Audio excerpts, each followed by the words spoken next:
ఈ రోజున దాచేపల్లి నడికుడి మార్కెట్ యార్డ్లో కిసాన్ మేళా పెట్టారు తెలుగుదేశం నాయకుడు. దానికి ముఖ్య అతిథులుగా ఇద్దరు మంత్రులు, రవికుమార్ గారు మరొక మంత్రి, ఎంపీ కృష్ణదేవరాయలు గారు, ఎమ్మెల్యే ఎరపతినేని శ్రీనివాసరావు గారు, కలెక్టర్ అరుణ్ గారు వీళ్ళందరూ వస్తున్నారని తెలుసుకున్నాం. వాళ్ళందరూ వస్తున్నారు కానీ జన సమీకరణ కొరకు తెలుగుదేశం నాయకులు శతవిధాలా కష్టపడుతూ గ్రామాల్లో ఆటోలు పెట్టారు, మందిస్తున్నారు. అక్కడ మంచి మంచి భోజనాలు ఉంటాయి. ఎందుకంటే అక్కడ ఉన్న స్టాల్స్ అందరి దగ్గర 5-10 వేలు వసూలు చేసి మంచి భోజనాలు పెడుతున్నారని సంతోషం. కానీ వాళ్ళకి నేను విజ్ఞప్తి చేసేది ఒకటి, రైతులు కోరుకునేది మందో బిర్యానీనో చికెనో కాదండి, గిట్టుబాటు ధర. పోయిన సంవత్సరం మిర్చి గాని, పత్తి గాని, లేదు అపరాలు, కందులు, మినుములు, లేదు శనగ, దేనికి గిట్టుబాటు ధర లేదు. దయచేసి మీరందరూ కూడా చంద్రబాబు నాయుడు గారికి ఆప్తులు, దగ్గర వారు. మీరు తలుచుకుంటే చేయగలుగుతారు. కనీసం పోయినసారి పంటేసిన రైతులకి నష్టపోయి ఉన్నారు, అప్పుల్లో ఉన్నారు. గతంలో ఇలాగే తెలుగుదేశం చంద్రబాబు నాయుడు గారు ఉన్నప్పుడు 2001-2లో కిడ్నీలు అమ్ముకున్న దాఖలాలు కూడా చూసాం పల్నాడు.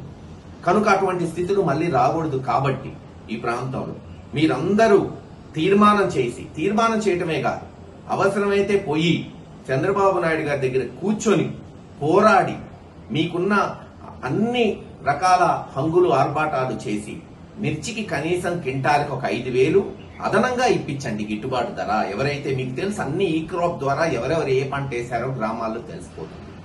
మిర్చి వేసిన ప్రతి రైతుకి కనీసం కింటాకు ఒక 5,000, అలాగే పత్తికి ఒక 3,000 కింటాకి, అలాగే కందులకు కానీ, మినువులకు కానీ, శనక్కి కానీ కనీసం 2,000 నుంచి 2,500 ఇప్పిస్తే వాళ్ళు లాభాలు లేకపోయినా కనీసం అప్పుల పాలు కాకుండా ఉంటారు. వెంటనే ఇది మీ మేళాలో తీర్మానం చేయటమే కాదు, ఈ నెలలోనే దీనికి ఒక దారి, దానికి ఒక లాజికల్ కంక్లూజన్, అంటే చివరికి దాన్ని ఇచ్చేటట్టు ఈ ప్రభుత్వం మీద ఒత్తిడి తీసుకొచ్చి చేయండి. అంతేకాదు ఈ కష్టాల నుంచి రైతును ఆదుకోవాలంటే తక్షణమే మీరు ఇస్తానన్న రైతు భరోసా, అది అన్నదాత సుఖీభవ అని పేరు మార్చారు. మాకేం అభ్యంతరం లేదు, మీరు ఏ పేరు పెట్టుకున్నా మాకు అభ్యంతరం లేదు. కానీ అన్నదాత సుఖీభవ కింద ఇస్తానన్న 20,000 రూపాయలు పోయిన సంవత్సరం, అది ఇప్పటి వరకు రాదు. ఈ సంవత్సరం ఇస్తానన్న 20 రూపాయలు ఎప్పుడు ఇస్తారో తెలియదు. రెండు కలిపి 40,000 ఇస్తే పెట్టుబడి కింద రైతులకు ఉంటుంది. మళ్ళీ బ్రహ్మాండంగా పంటలు పండిస్తారు.